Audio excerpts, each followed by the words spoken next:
Your voice, your opinion, your community. Fact TV, free speech, protected.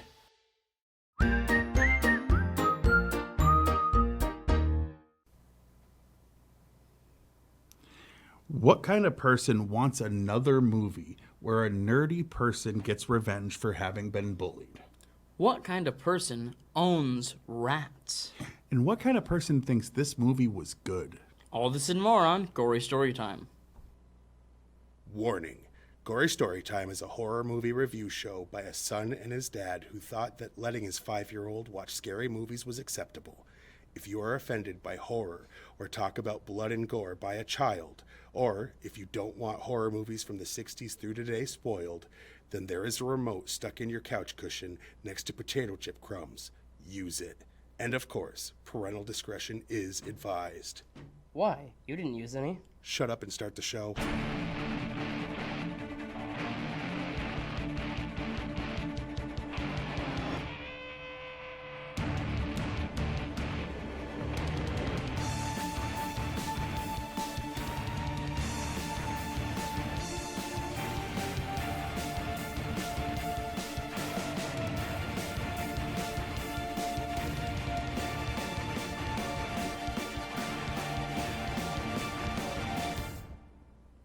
Welcome to Gory Storytime. I'm your host, Jason. I'm his co-host and father, Craig, and let me quickly just answer those questions for you.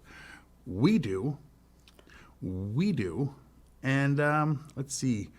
Nice try, but you're going to need to watch and find out how we feel about this movie. So go match those up. And this week, the final of the 4 Animal Attack movies. Yes. We are reviewing the Creature features, as they call it. 1971 classic Willard. Willard. Here's the basic premise. There's this guy. His name is Willard. He seems to have very few friends his own age. He's awkward. He's very awkward. He lives with his mother in a giant house that was left to him, or left to them, when his dad died. It's not fully paid off.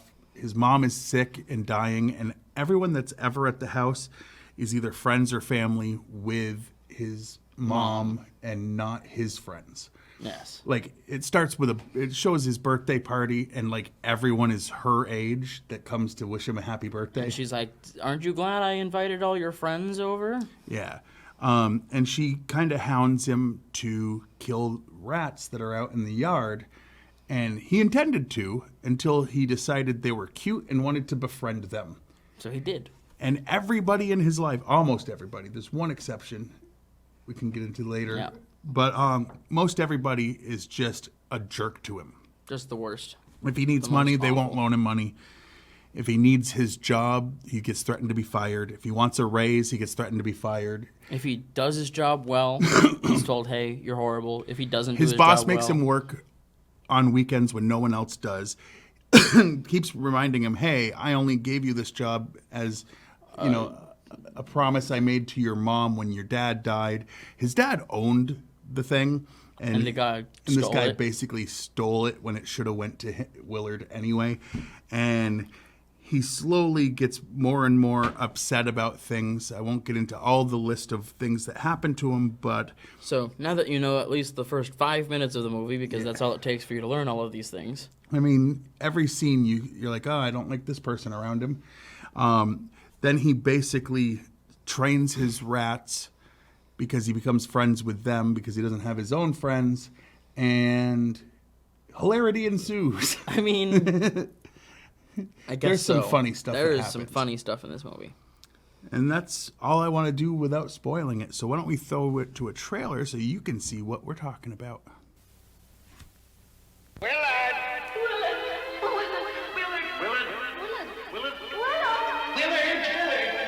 This is Willard, and these are his friends, Ben and Socrates. I'm gonna have a big surprise tomorrow. Willard takes good care of them, What's that in your pocket? There's something in your pocket. and they will do anything for Willard.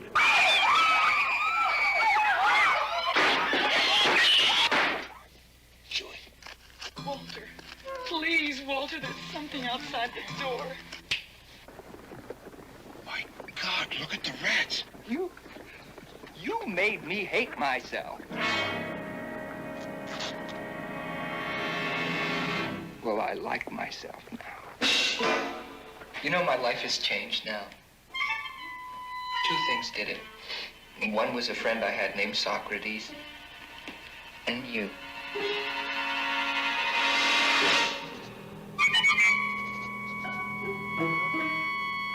Where your nightmares end, Willard begins. Tear him up! No, Willie! No, Willie! Willie, no! No, Willie!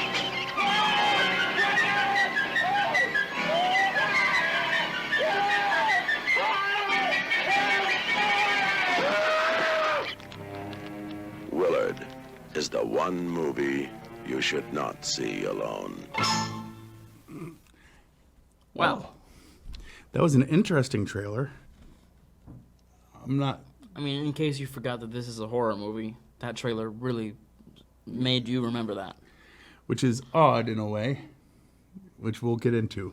But is there anything else you want to say about the basic premise before we get into all the other Not parts of the specifically.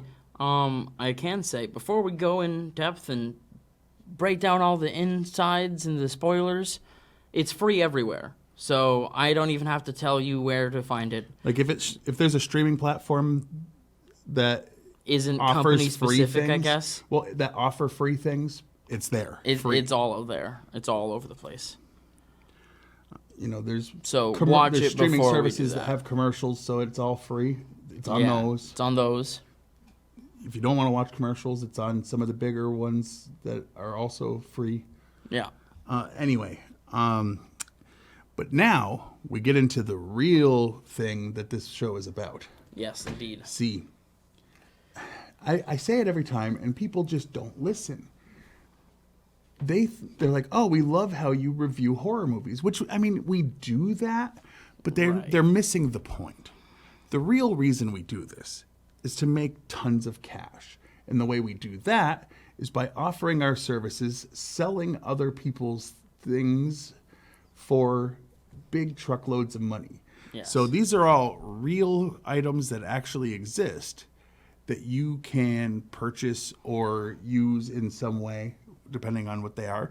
And, you know, this is how we make our living. People back up a Brinks truck full of money. Still haven't got quite enough coins to have the Scrooge McDuck swim tank thing going, but we're working on it. But this week, Gory Storytime is brought to you by Unusual Pet Trainers of America, the training school for all of your less conventional pets. There are many dog training services and books for you, but what about your piranha, cockatiel, or hamster? Well, that's when Unusual Pet Trainers of America is for you. We can teach your pet to help clean, fun tricks, and even become trained to protect your home. Imagine the look of surprise on the face of an intruder when they're attacked by an iguana who feels no mercy. Unusual Pet Trainers of America, because not everyone's best friend is a dog. All right. Going to them. And by Revenge Inc., the company that promises to get the revenge you seek on those who make your life harder. You tell us your traumatic story and we'll design the perfect revenge. Revenge Inc. does not engage in violence, so we will not harm the person physically. That said, it's amazing how many things don't physically hurt that can utterly destroy you. Revenge Inc. If you can't beat them, hire someone who can, at least scar their psyche. All right. Now let's get into the meat and beef of the show, the behind-the-scenes information, as it were. Yes. The surprise box office success of this movie would inspire a huge amount of animal-themed horror movies in the early 70s. Which is funny because The Birds was before this, wasn't it? So 60-something, yeah. I would say that Couple probably years. was more of a lead-in, but I get it.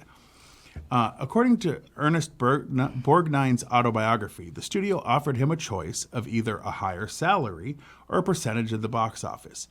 Borgnine chose the higher salary. All right. According to an issue of TV Guide released at the time, Ernest Borgnine had to overcome a fear of rats prior to filming. I mean, yeah, you'd have to do that for a movie like this. Bruce Davison had a rat placed on his shoulder as part of his audition for the part of Willard Stiles. Makes sense. The location for the Stiles family house is the Higgins Verbeck Hirsch Mansion in the Windsor Square neighborhood of Los Angeles. This was the second feature film to shoot on the premises. It was built in 1902 for Illinois' grain magnate Hiram Higgins at its original location on Wilshire Boulevard at Rampart Street.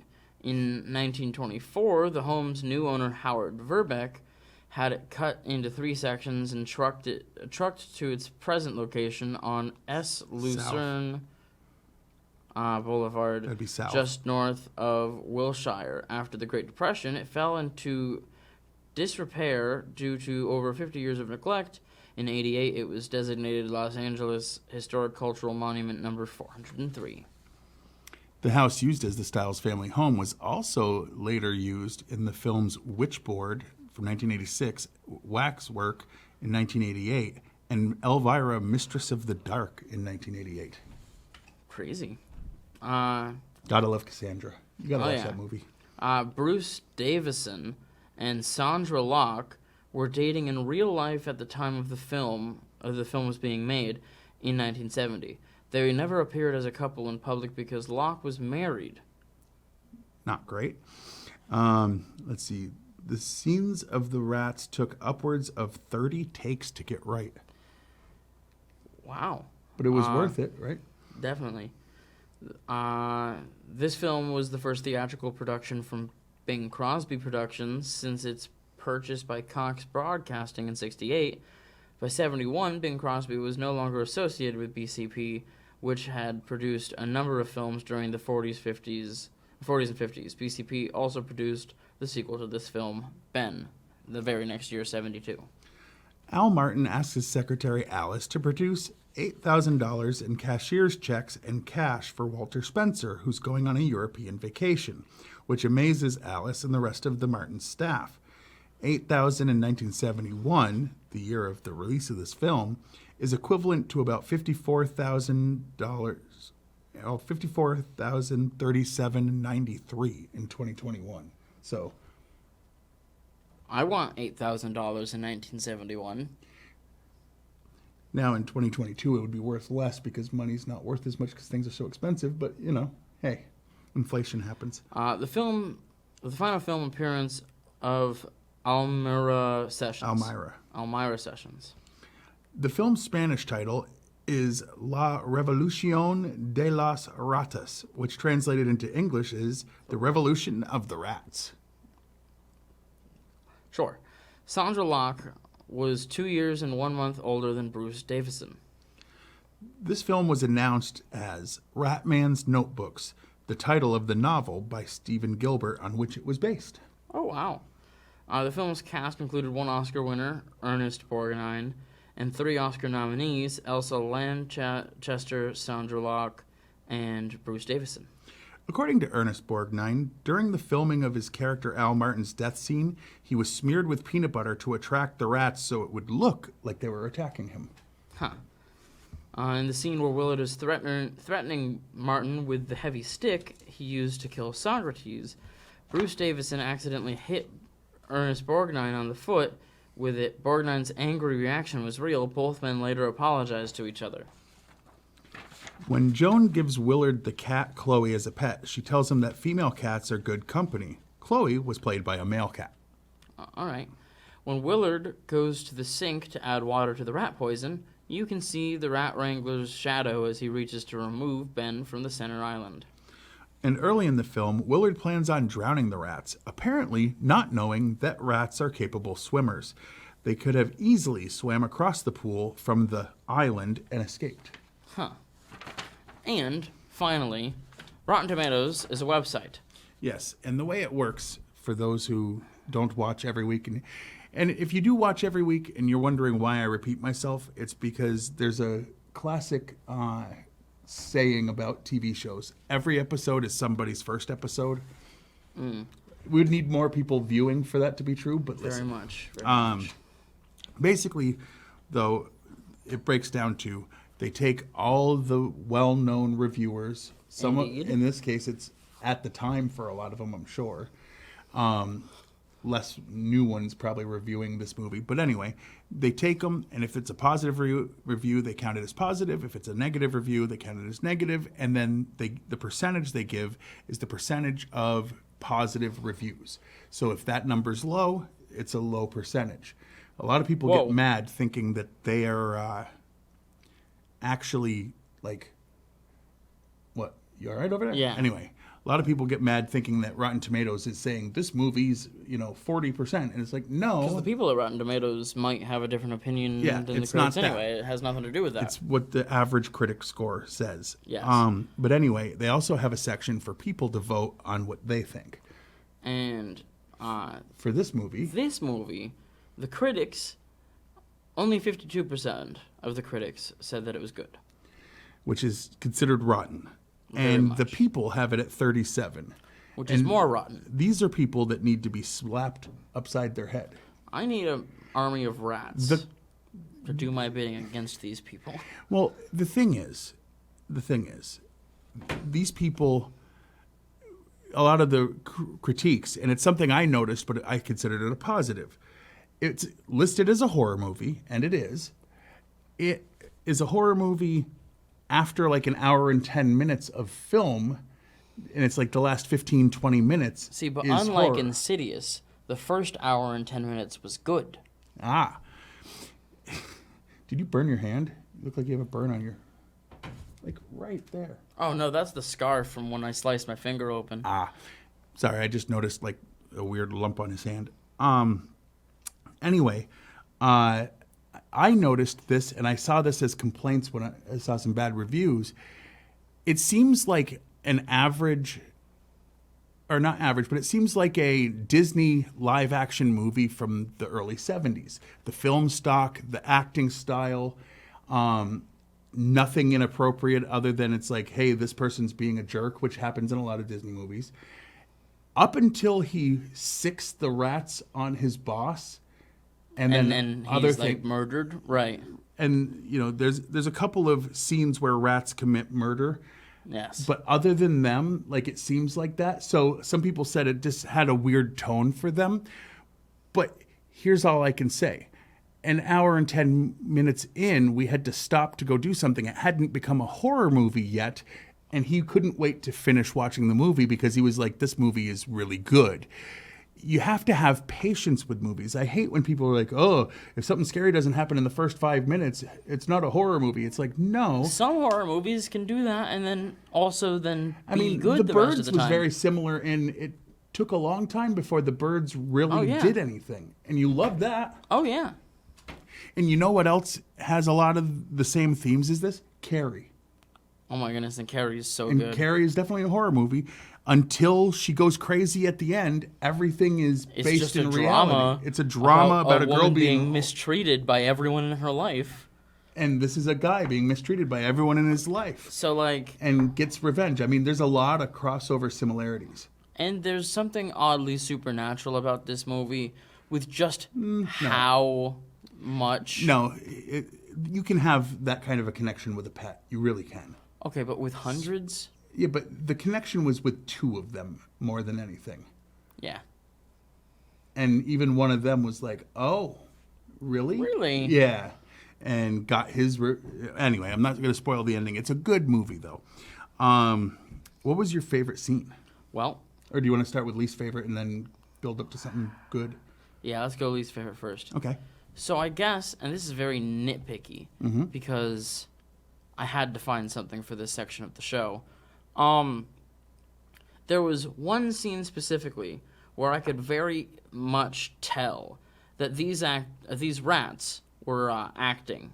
All right, They were trained. they were trained. Like Well these trained, were well trained. like these were rats playing different rats, and I could tell. I said it like that, but What's the scene? so, like, it showed it in there where they were walking across the board from the window into his basement or whatever.